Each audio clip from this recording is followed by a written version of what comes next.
that we've had over the last couple of days. Lord, please be with us. Thank you for loving us. I pray that you would be with our speaker this morning and help us to reflect that love onto others that we interact with both today and the rest of this week. Thank you.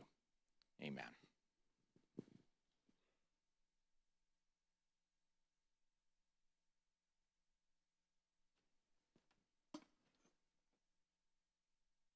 Good morning, everyone. My name is Ryan Smith. I'm the Vice President for Student Life. And good morning, I'm Erwin Garrido, Career Services Counselor here at PUC. And we have I want to interview Erwin in reference to career services. So Erwin, tell me a little bit about career services and what you offer. Yeah. So we offer a wide variety of services for the students here at PUC. Number one, we do help them find jobs and internships on campus or outside of campus. We also help out build your resume. So if you have not built a resume, we help you, guide you to do that. We also help you with the cover letter, interviewing skills, and but most importantly, we do have career assessments that we've been doing now at many high schools and academies around California. We have what's called a strong interest inventory, Myers-Briggs, if you guys are familiar with that. That gives you a little bit of a guidance of what you are interested in.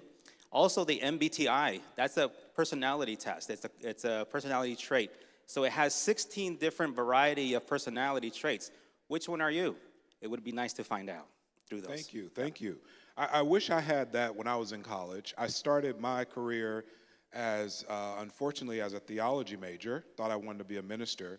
Did I say unfortunately? I'm sorry, that was a Freudian slip. And then I realized later that I wanted to be a social work major. I feel like if I had taken that assessment, I probably would have not wasted my time. Absolutely. Anyways, let's go to the next question. Sure. So, I know today is Career Services Day. Yes. What's happening today? So this is the 41st annual Career Day here at PUC. And so we're really excited. Like Michael said initially, we do have 40 plus consultants here today. They range from a variety of emergency services. So we have the fire department here, all the way through nonprofits. We have an individual here who has worked 20 plus years at Apple. You're more than willing to talk to him. He has a lot of great stuff to give away too. Now, you talked a little bit about those assessments. Tell us a little more about why those assessments might be important. Sure. So the way the assessments career. works is you answer about 200 plus questions, and what it does, it narrows it down to about 10 occupations that, based on the answers that you responded to, or the questions you responded to, it'll narrow it down to about 10 occupations that you are really interested in. It'll also help you analyze how you work and learn in the work environment. So that helps you also pinpoint and guide you in the right direction. Interesting. Can regular adults take it? Like someone Yes. who might be in a career already? Yes, so thanks for asking, because we do have it in 3 different levels. We do have it at the high school level, college level, and also for PUC alumni, they've taken it as well. Awesome. I have one more question for you. So I understand that you have the assessments, and when you think about God's calling on our lives for careers, how should we look at that assessment in that context? Good question. So a lot of students come to us to do the assessments, and they're like, I think I know what I'm going to do. I'm going to go into nursing or whatnot, or they're undecided. So the career assessment serves them as a guide, right? It doesn't say this is exactly what you're going to become, but it helps them as a guide. And I think through prayer and through the responses of the assessments, and we also advise them to take it more than once. The assessments is a great tool if you do it every 2 years to see if you're consistently interested in that field. Well, thank you very much, Erwin. I hope that you all take advantage of these services that are offered to you so that you don't waste time like me. Thank you very much. All right, thank you. All right.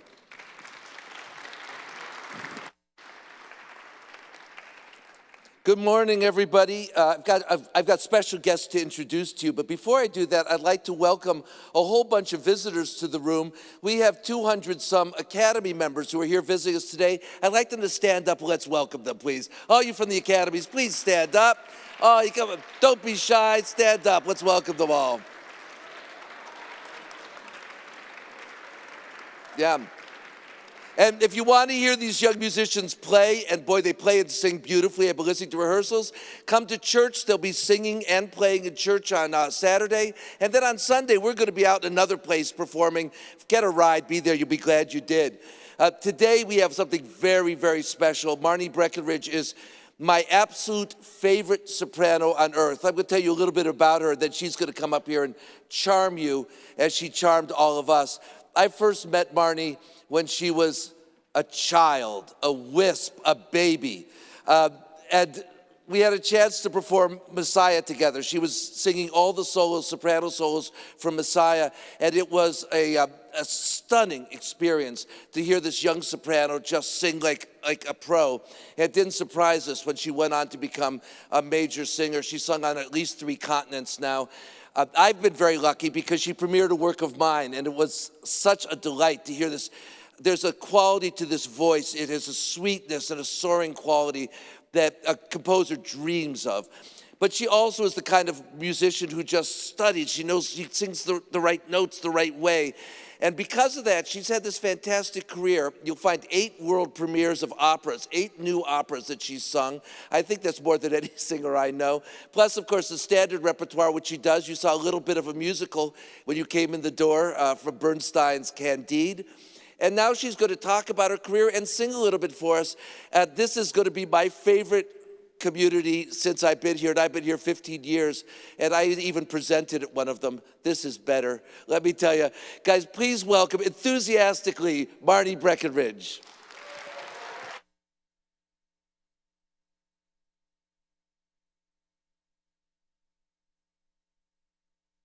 Well, that was quite an intro. Thank you, Asher. I appreciate that. It's so wonderful to be here with PUC. I graduated from PUC a few years ago and had such an amazing experience here, and I hope that you are all enjoying every moment. You know, college is a jumping off point for adulthood for the rest of your life. It's great that you're taking these Myers-Briggs personality tests and whatnot too, because I didn't know what I wanted to do when I was at PUC. I was pre-medicine, like all of my friends from MBA. We all came to PUC and we were pre-med. Then I realized that I had to study 6 hours for a quiz in biology and still didn't get an A, and that was frustrating to me. And I always sang and loved singing, but I didn't know that it was something I could pursue. Before I continue to speak, though, I would like to sing a song for you called Juliet's Waltz. It's from an opera by Gounod called Romeo and Juliet. And it's a jumping off point for her. It's her 16th birthday, and I felt like it was an appropriate song to sing for all of you college students who are gonna jump off into that next realm of career and adulthood and life. Juliet opens the doors to the banquet of her 16th birthday, and she revels in what will be her future. Love, joy. She doesn't know about the tragedy yet.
Nothing like a little scream fest at 10 in the morning. Thank you very much. And thank you to Diana for playing for me. Very last minute. Thank you, brava.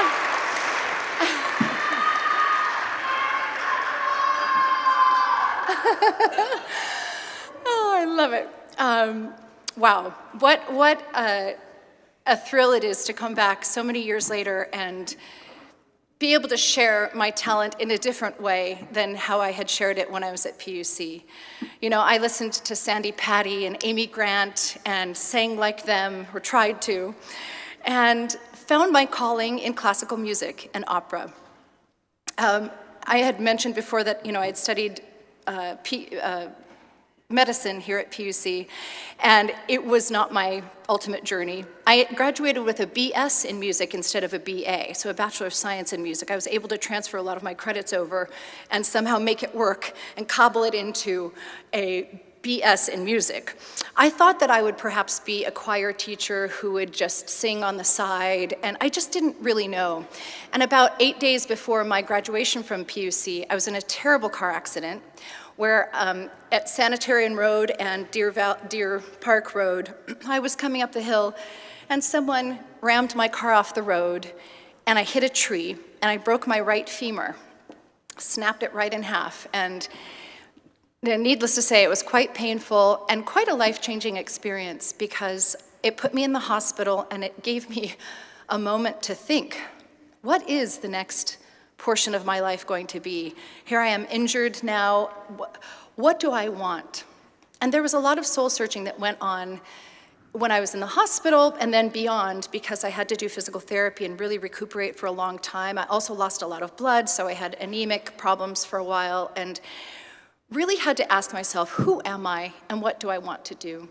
I was always a soloist at PUC Choir and Monterey Bay Academy before that, and teachers would talk to me and say, hey, you should, try to be a soloist. You should, look into it. And I was kind of frightened of that. I didn't know what that was. I started to scratch the surface with voice lessons, and then I started taking from a teacher in San Francisco that I would drive down to about once a week, and this teacher was really into opera. And I remember hearing my first opera on his record player, and it was Der Rosenkavalier by Richard Strauss. And this is an incredible polyphonic opera, lots of layers, beautiful music, and this shimmery sound that came out of these singers. And I thought, oh, if I could somehow even understand a little bit of how to do that one day, I feel like I will not have lived in vain. So I began my studies. And the reason I chose classical and operatic singing over, say, music theater, which I also love and participate in, but is that it's a slightly different style. It's a different way of production. In music theater, you use microphones and you sing 8 shows a week of the same show over and over again. And you could sing at a lower pace, think of me fondly. But if you're on an opera stage, it's think of me.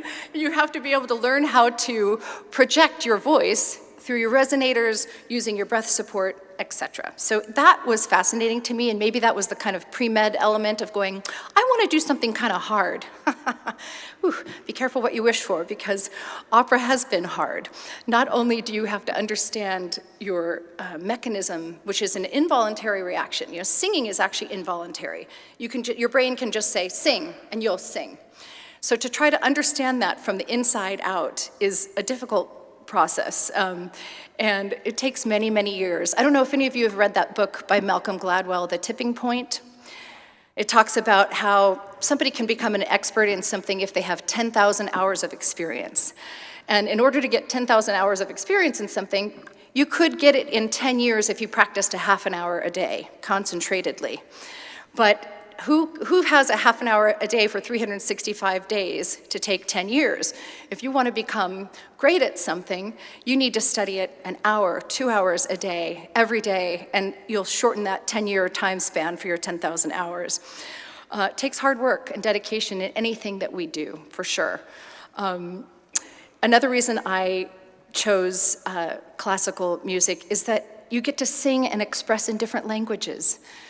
Italian, German, French, Portuguese, Spanish, Russian. I lived in Italy for a little while after graduation. After I recovered from the accident, I did a summer training at the American Conservatory Theater in San Francisco, which is an acting training program, because for opera, you have to have acting, singing, movement. You have to understand, your projection. If the orchestra is underneath you and you're on this side of the stage, you have to know how to get your mouth out here so that people can still hear what you're saying. You're not going to sing up here and have them not understand or be able to see your mouth moving.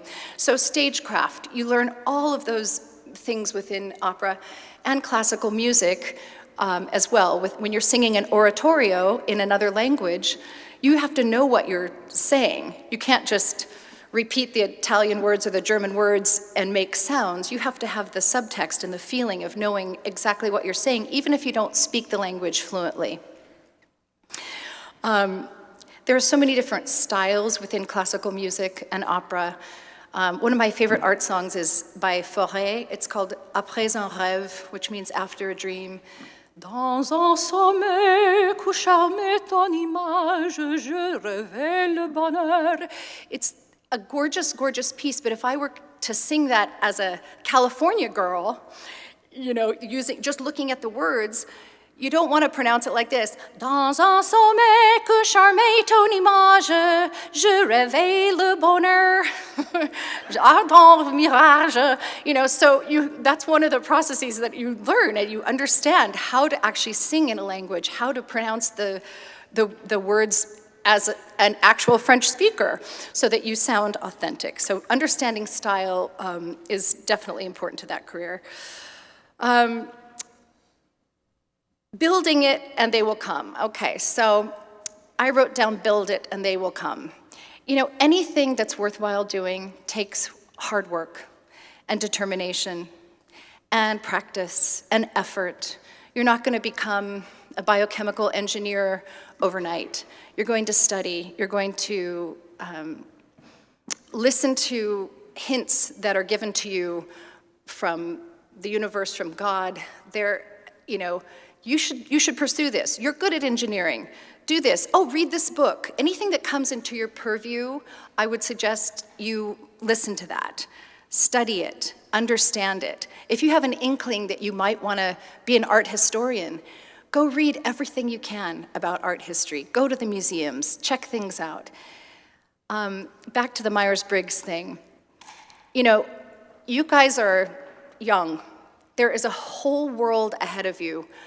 Yes, you can decide right now that you want to be a nurse or you want to be a doctor or you want to be, that's wonderful. But our frontal lobes are not fully developed in our brains until the age of 25. So it might take you a second to kind of understand what you really want to do. Pursue something by all means, but be open. Maybe you'll go into nursing but then end up in a different realm of it, maybe more on the business side. Be open to all of these ideas that come to you because you might be surprised. I never thought I would be an operatic performer or singer, really. My parents maybe listened to a couple opera singers here and there. And, I'm sure everybody's heard Nessun Dorma by Pavarotti at sporting events, and Carl Orff's O Fortuna. Do you know these pieces? Raise your hands, anyone? I see Rochelle. Little segue here, actually. Rochelle and I went on a wonderful tour after PUC with Leroy Peterson. We took a string quartet to Norway and Sweden and performed. And I actually sang Juliet's Waltz, that song that I sang today.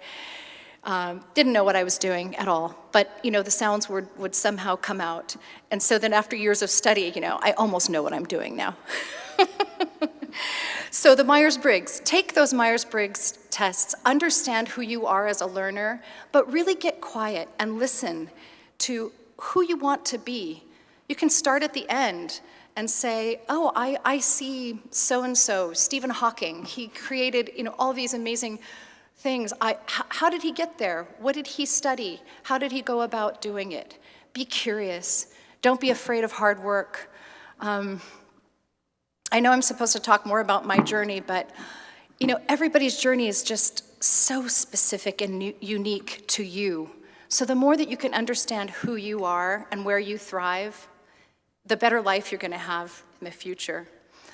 I struggled with becoming a performer because I didn't know if that was an appropriate career for an Adventist young woman to go into.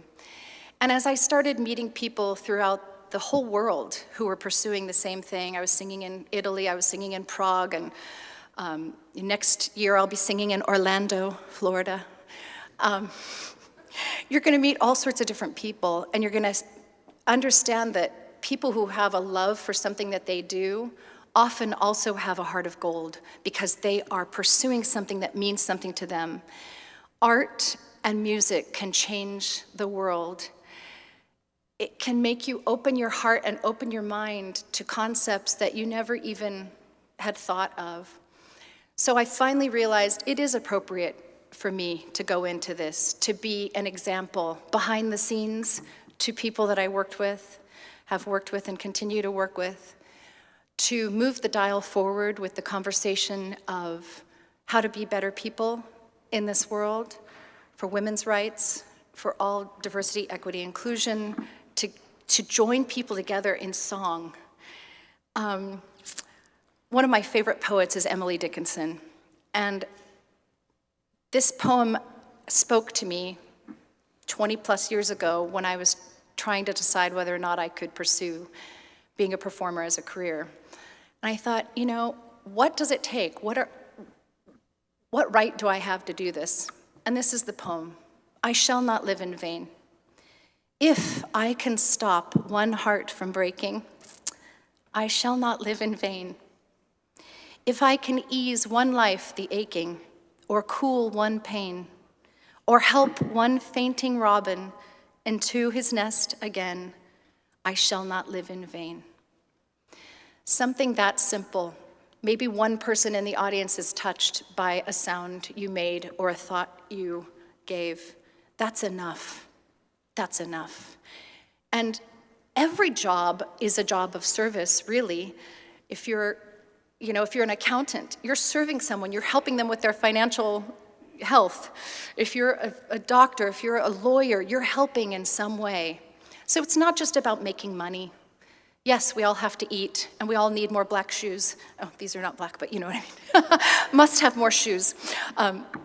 We all have to support ourselves. But if you can make a difference and enjoy yourself at the same time, what a gift.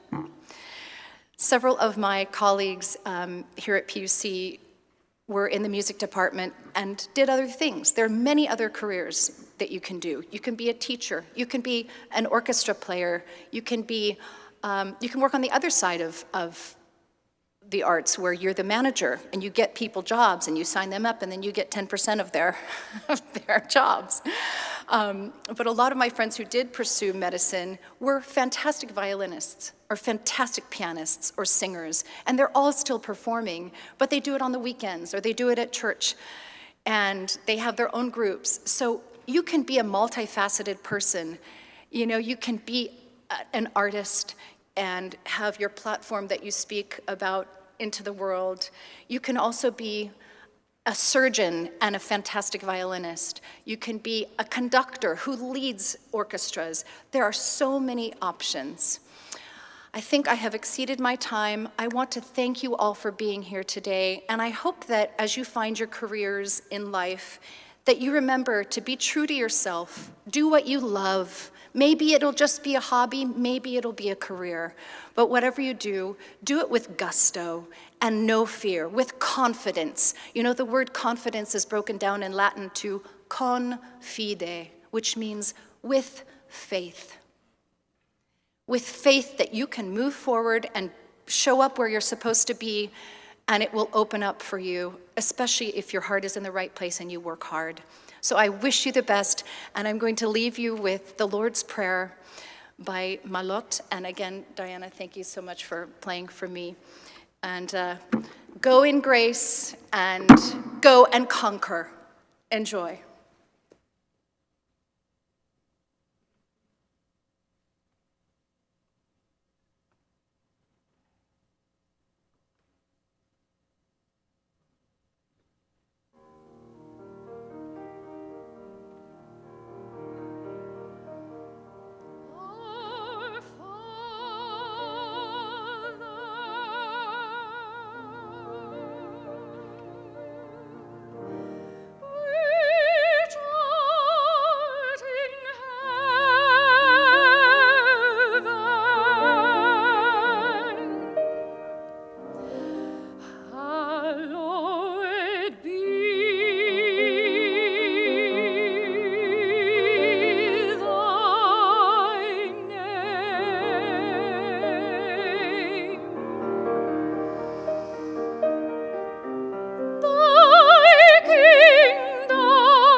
salvation, but deliver us from evil.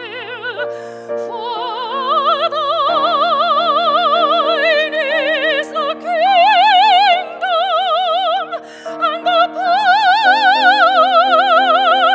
and the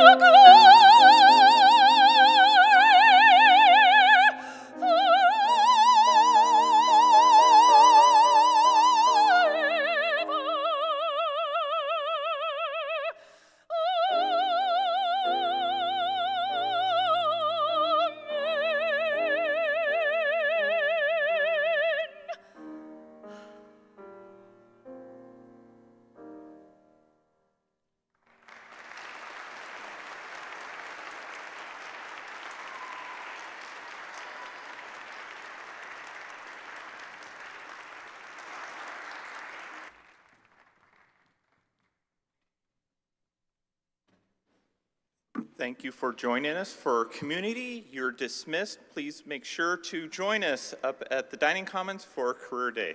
Thank you.